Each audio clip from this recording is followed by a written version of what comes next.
High কমিশনে ঢুকে জাতির পিতার ছবি নিয়ে অপমান করেছে। এত সাহস কোথা থেকে পায় আমি জিজ্ঞাসা করি।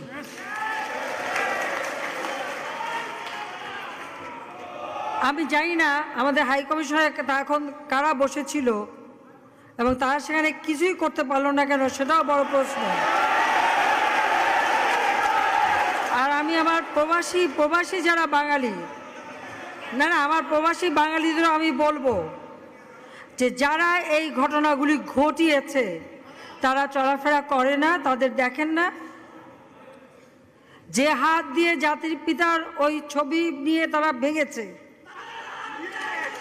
তাদের যা উপযুক্ত করা উচিত সেটা করতে হবে। কারণ জাতির পিতার নাম মুছে ফেলার চেষ্টা করা হয়েছিল, তো তারিখ যেহেতু দূরের কথা, ওর বাপ তো চেষ্টা করেছিল এই নাম মুছতে, ওর বাপও চেষ্টা করেছে, মাও চেষ্টা করেছে। তারা কি পেয়েছে নাম মুছতে?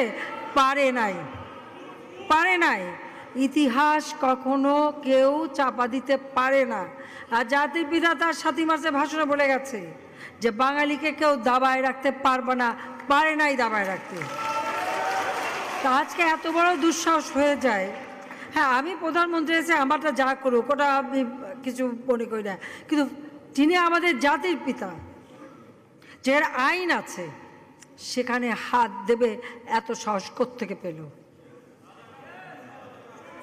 তারেক যে ভুলে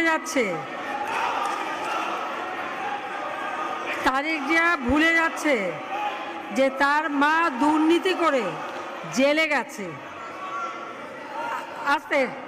আজকে